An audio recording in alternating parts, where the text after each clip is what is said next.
नमस्कार आप सभी को। आप लोगों ने शायद देखा ही होगा कि टीआरएस का रीसेंट पॉडकास्ट रणवीर और नितिश राजपूत के बीच एक एंगेजिंग और थॉट प्रोवोकिंग कन्वर्सेशन स्ट्राइक करता है।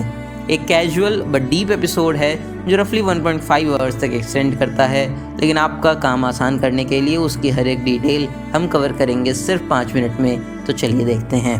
नितिश राजपूत, जो अपने डेटा बैक्ड कंटेंट और इन डेप्थ रिसर्च के लिए मशहूर हैं, ने बताया कि उनका काम सिर्फ फैक्ट्स प्रोवाइड करना नहीं, बल्कि लोगों का समय बचाना और उन्हें इन्फॉर्म्ड डिसीजंस लेने में मदद करना है।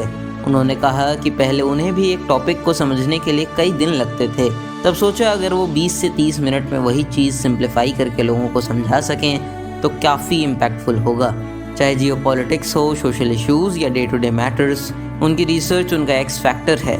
रणवीर ने भी इसी रिसर्च ओरिएंटेड अप्रोच की तारीफ की और बोला कि नितिश का नाम अब हर सीरियस डिस्कशन में इंडिया के पॉपुलर सर्कल्स में लिया जाता है। इस रिलेटेड पॉडकास्ट का एक और इम्पॉर्टेंट हिस्सा था इंडियन ऑडियंस की समझदारी के बारे में। नितिश का कहना है कि इंडियन ऑडियंस को अंडर एस्टिमेट करना गलत है। वो सिर्फ चीप कंटेंट कंज्यूमर्स नहीं हैं, और अगर आप जेन्युइनली वैल्यूएबल कंटेंट देंगे तो वो अप्रिशिएट करते हैं। कैसे एक एवरेज बच्चे को भी पता होता है कि किस यूट्यूबर की आइडियोलॉजी किस तरफ इंक्लाइन करती है, ये ऑडियंस की स्मार्टनेस का प्रूफ है।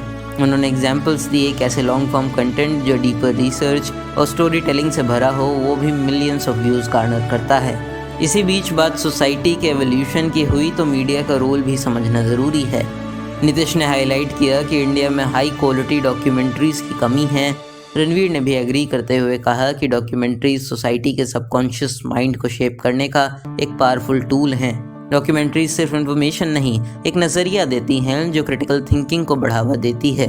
मेन स्ट्रीम मीडिया हाउसेस को डॉक्यूमेंट्रीज में एफर्ट डालना चाहिए था, क्योंकि उनके पास सभी पॉसिबल रिसोर्सेज हैं, बट ऐसा देखने को नहीं मिला। मेन स्ट्रीम टीवी मीडिया की ये भी प्रॉब्लम हाईलाइट हुई कि उनके रेवेन्यू का लार्ज चंक बेस्ड होता है एडवर्टीजमेंट्स पे, खासकर government schemes and political parties के एड्स, जो वो खो देंगे अगर पार्टी इन पावर को क्रिटिसाइज करने लगें। इसलिए इंडिविजुअल इंडिपेंडेंट क्रिएटर्स ज़्यादा रिलायबल दिखते हैं। कॉन्वर्सेशन में थोड़ा कैजुअल एंगल लाते हुए बातचीत के बीच नितिश के ट्रैवल एक्सपीरियंसेस का भी जिक्र हुआ। उन्होंने बताया कि आयरलैंड की ट्रिप ने उन्हें लाइफ के एक न्यू पर्सपेक्टिव से इंट्रोड्यूस किया। उनके मुताबिक ट्रैवल करने से आपका पर्सपेक्टिव ब्रॉडन होता है। नेचर के साथ कनेक्शन बनाना और लाइफ की सिंप्लिसिटी को समझना एक नई क्लैरिटी देता है। उन्होंने गांधी जी के साउथ अफ्रीका के लर्निंग्स का रेफरेंस दिया, जो दिखाता है कि ट्रैवल का सिर्फ फिजिकल नहीं, मेंटल और इमोशनल भी होता है। हालांकि रणवीर और नितिश दोनों ने ही फॉरेन लैंड्स में इंडियंस के अगेंस्ट एक सटल रेसिज्म को भी पॉइंट आउट किया। नितिश के जर्नी के और इंटरेस्टिंग पार्ट्स उनकी ट्रांजिशन और प्रायोरिटीज़ को लेकर हैं। कॉर्पोरेट लाइफ छोड़कर कंटेंट क्रिएशन को अपना पैशन बनाना उनका लाइफ चेंजिंग डिसीजन था। वो कहते हैं कि आज वो कर पा रहे हैं जो उन्हें खुशी देता है, और इस प्रोसेस में एक सस्टेनेबल इनकम भी जनरेट हो रही है। टाइम बैरियर जैसी कोई भी चीज़ नहीं है, ये सिर्फ काम का नहीं, एक फुलफिलिंग ज़िंदगी का फॉर्मूला है।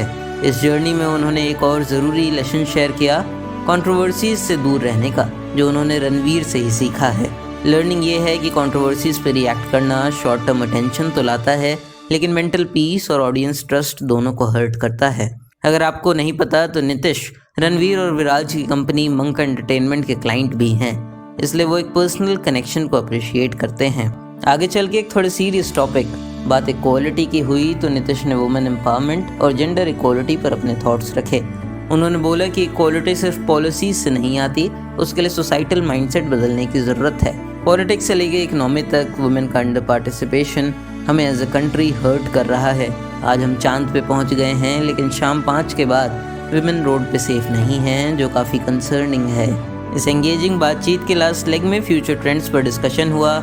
एआई और लैंग्वेज डबिंग के आने वाले इनोवेशन से कंटेंट ग्लोबल होने वाला है। रणवीर ने कहा कि अगर इंडियन क्रिएटर्स क्वालिटी और ऑथेंटिसिटी पे फोकस करें तो उनका इंटरनेशनल इम्पैक्ट होना तय है, क्योंकि एआई लैंग्वेज बैरियर्स तोड़ देगा।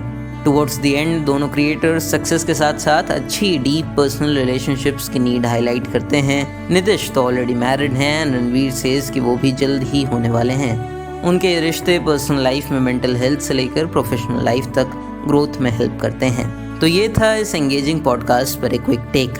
आपको कौन सी बात अपीलिंग लगी? क्या कुछ ऐसा है जिससे आप डिसएग्री करते हैं? कमेंट्स में अपना ओपिनियन ज़रूर बताएं। और अगर ये वीडियो पसंद आया एंड आप ऐसे ही कम टाइम में इन्फॉर्मेशनल वीडियो समरीज देखना पसंद करेंगे तो प्लीज़ चैनल को सब्सक्राइब करें एंड वीडियो ज़रूर शेयर करें। लास्ट तक जुड़े रहने के लिए आपका बहुत बहुत शुक्रिया।